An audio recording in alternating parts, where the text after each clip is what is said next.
My brother worked for the power company. He said to me one day, "Bill, you've never worked a day in your life." I said, "What do you mean?" He said, "You go out and play with your airplanes every day."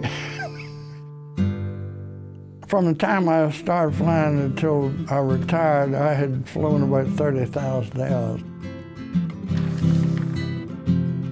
I was 9 years old when we moved to Gordonsville, Virginia, and that's where I learned to fly. Anytime anybody flew or went up in the airplane, I went with them, and they would let me fly the airplane to where I could control it myself. After I had soloed, I would deliver airplanes for people, or I'd fly with them to places so they wouldn't get lost and that sort of thing. The war was beginning to get a little hot in Europe. The University of Virginia had a civil pilot training program, training University of Virginia students. I became a flight instructor for the university for almost a year. Each different class that I'd have at least 5, maybe even 10 students, starting first thing in the morning, all through the day. One day I flew 14 hours giving instruction.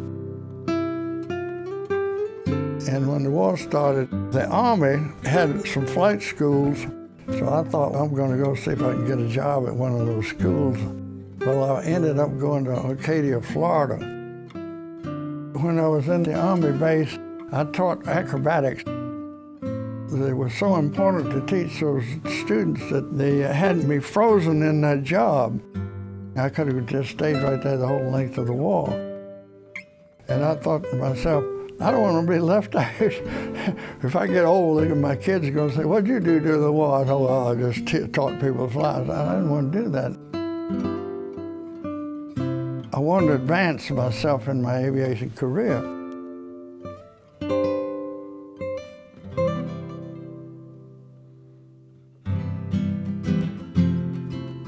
Then the war started getting hot in the Pacific. They wanted 4-engine seaplane pilots. The airplane I was going to fly there was called the Coronado, and that's a PB-2Y-3R, a great big airplane. And I went and looked at that thing and thought, boy, if I'm not careful with that thing, I really can hurt myself.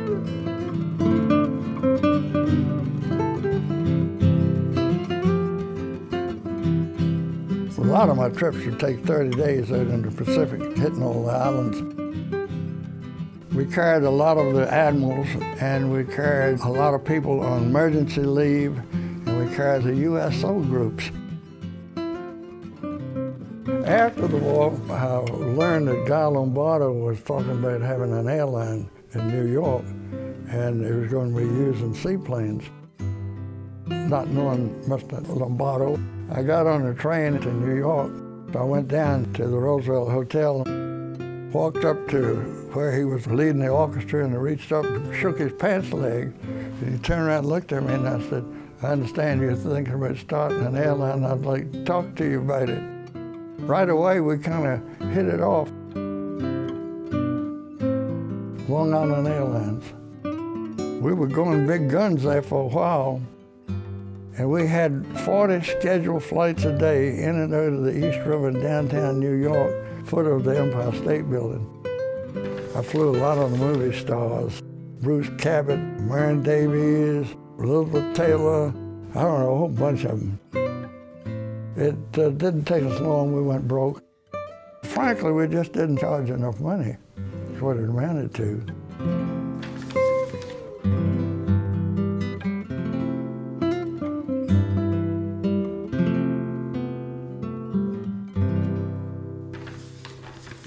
When I came out of the Navy that time, I thought maybe I could start a little airline between Richmond, Newport News, and Norfolk. Well, what I did with Davenport Airlines was charter work. I was teaching flying.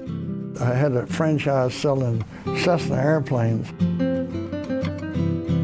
And then I got to thinking about the power company. I wonder how they inspect their power lines to find out what's wrong. I said, I know you're walking these lines, and I can do it so much cheaper, flying by the airplane.